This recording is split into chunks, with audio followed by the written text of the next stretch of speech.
আমি না ভাই রাজনীতি পছন্দ করি না, আমি না ভাই রাজনীতি করি না, আর ওইসবের মধ্যে আমি নাই। তুমি বেটা এত ভালো মানুষ হয়ে রাজনীতি করতে চাও না বিধায় আজকে এমপি দাঁড়াচ্ছে সুদখোর গাঞ্জাখোররা। আপনারা সবাই নাম শুনেছেন আল্লামা দেলোয়ার হোসেন সাঈদী। আমি দোয়া করছি আপনারা জাস্ট একবার আমিন বলবেন। আল্লাহ ওনাকে জান্নাতুল ফেরদাউসের উঁচু মাকাম নসিব করো। উনি একজন জাস্ট আলেম ছিলেন না, উনি বরিশালের এমপি ছিলেন। এটা কয়জন জানে? এটা কয়জন বোঝে? এবার বলছেন আমি কেন বললাম এই কথা। 5 আগস্টের আগে আমি নিজে দেখেছি রংপুরে আমার মাহফিল বন্ধ হয়ে গেছে। কেন মাহফিল বন্ধ? অমুক পাতি নেতা বলে দিয়েছে মাহফিল হলে খবর আছে সবার, হুমকি দিয়ে মাহফিল বন্ধ। এখন যদি আমার আলেম হয় এমপি, এখন যদি আমার ঘরের আলেম হয় ওসি, এখন যদি আমার ঘরের হাফেজ হয় একজন এসপি, এখন যদি আমার ঘরের আলেম হয় একজন মেয়র, পাতি নেতাকে ডাক দিয়ে বলবে এই বেটা এদিকে আয়। মাহফিল কুড়িগ্রামে হবে, ফুলবাড়িতে হবে, যে বাধা দিবে ওর পিঠের চামড়া একটাও থাকবে না। এই জন্য রাজনীতি করা দরকার। এখন বলবেন হুজুর খুব বকতেছেন, ভালোই লাগতেছে কথাবার্তা, কিন্তু কোরআনে যে রাজনীতি আছে এর দলিলটা কি? এরকম কিছু লোক আছে না? আছে না? আছে না? আমি আয়াত তেলাওয়াত করছি, ভালো করে বুঝবেন। আমি আয়াতটা জাস্ট দলিল হিসেবে দিচ্ছি। আউযু বিল্লাহি মিনাশ শাইতানির রাজীম।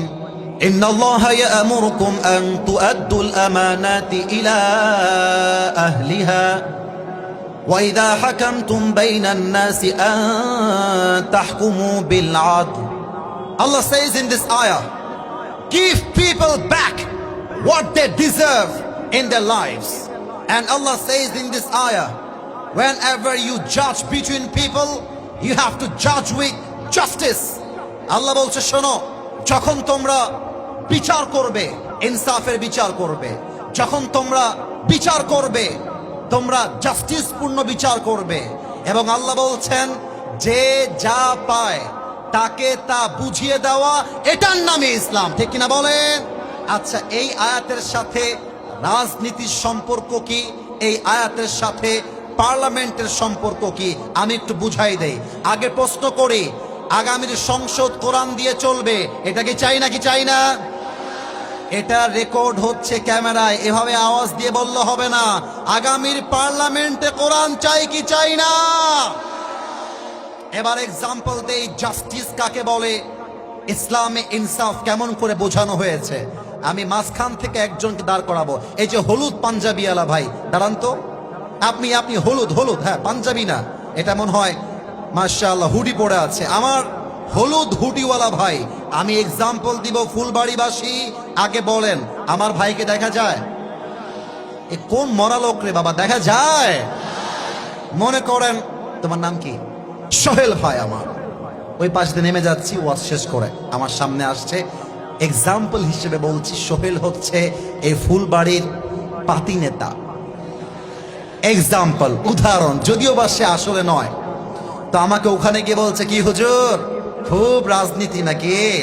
এতদিন ছিলেন মসজিদে, এতদিন ছিলেন মাদ্রাসায়, এখন যাবেন পার্লামেন্টে, খুব শখ। আপনাকে আমি সামনে যান দেখে নিব, হুমকি দিয়েছে আমাকে। আর আমার বসবাস বেশিরভাগ সময় হয়েছে রাজশাহীতে।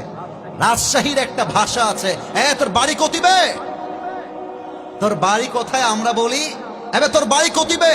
আমি খেপে গেলাম, এই সোহেল তোর সাহস তো কম না। ড্রাইভার সাহেবকে বললাম, ড্রাইভার সাহেব চাকু নিয়ে আসেন, হাইসা নিয়ে আসেন, দাও নিয়ে আসেন। দাও নিয়ে আসছে, রাগের মাথায় দিয়েছি একটা কোপ, ও ডান পা কেটে গেছে। এবার আপনাদের পালা, বাম পা না ডান পা? এই যে বোঝে নাই, ডান পা না বাম পা? ডান পা, এক কোপে কেটে গেছে। এখন আমার সভাপতি সাহেব, প্রধান অতিথি, আমাদের প্রিন্সিপাল সাহেব, হাফেজরা আমাকে ধরেছে, আরে হুজুর ওয়াজ করতে এসে আপনি ডান পা কেটে দিলেন, এই হুজুরকে জেলে ভরে দাও। জেলে ভরে দিল আমাকে। আমার নামে মামলা হলো পা কাটার মামলা। আগামীকাল রংপুরে জেলা আদালতে আমার বিচার হবে। জজ সাহেব আসছে, এসে বলছে হুজুর আপনার ওয়াজ তো আমিও দেখি, আপনি লোকটা খালি দেখতে সুন্দর কিন্তু মানুষটা আপনি আসলে ভালো না। আমাকে বলছে জজ সাহেব।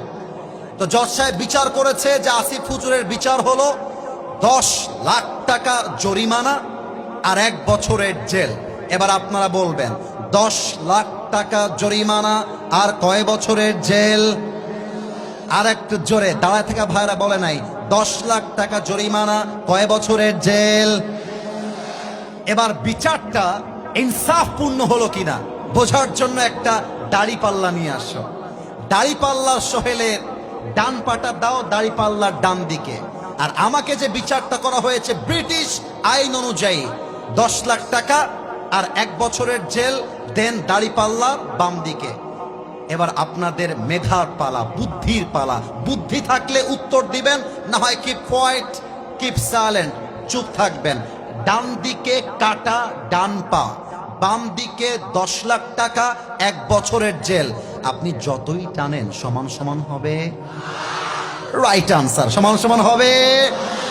আচ্ছা 20 লাখ টাকা দিলাম আর 2 বছরের জেল, তাও সমান সমান হবে। সমান সমান করতে চাইলে আল্লাহর জমিনে আল্লাহর কোরআন দিয়ে আইন পাশ করতে হবে। কেমন করে? Let me share with you. বসে পড়ো। আল্লাহ তাআলা বলছেন ওয়াকাতাবনা আলাইহিম ফিহা আন্নান নাফসা বিন-নাফস ওয়াল আইনা বিল আইনি ওয়াল আনফা বিল আনফি ওয়াল উযুনা বিল উযুন ওয়াস সিন্না বিস সিন্নি ওয়াল জুরুহা কিসাস। আল্লাহ তাআলা বলছেন কেউ তোমার চোখ তুললে তুমি তার চোখ তুলে নাও।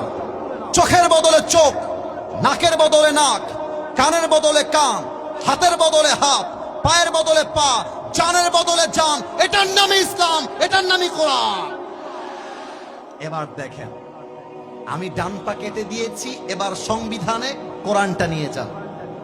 এবার বিচার করেন, যেহেতু আসিফ হুজুর ফুলবাড়িতে গিয়ে সোহেলের ডান পা কেটে দিয়েছে, আপনারাও আসিফ হুজুরের ডান পা কেটে দেন।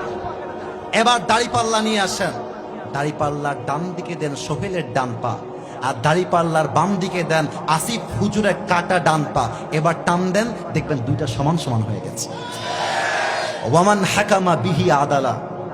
এই কোরআনটা যে দিয়ে যে বিচার করবে সে ইনসাফ করতে পারবে। আর একটা এক্সাম্পল দেই, আমার চেয়ারম্যান সাহেব বসে আছে। চেয়ারম্যান সাহেব, don't take it otherwise, don't mind, I respect you from my heart. আমরা সবাই সম্মান ওনাকে করি কি করি না বলো? স্যার ওনার একটা ছেলে আছে, আমি হলাম রিক্সাওয়ালার ছেলে, স্যার হলেন চেয়ারম্যান নন, স্যার হচ্ছে একজন এমপি।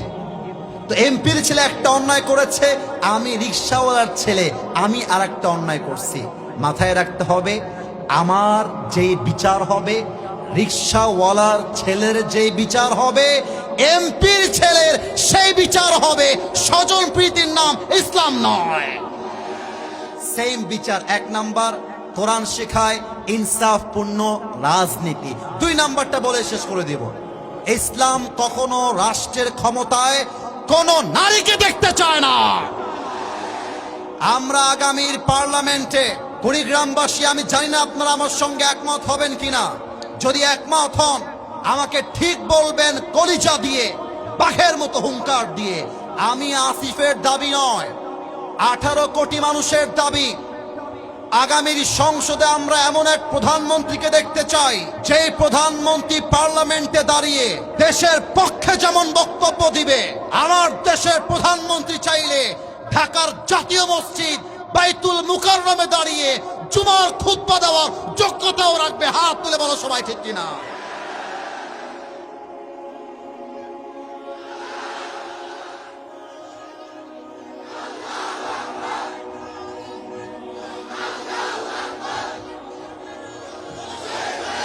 এভাবে হবে না, আমার সাথে দেন, আমার সাথে নারায়ে তাকবীর।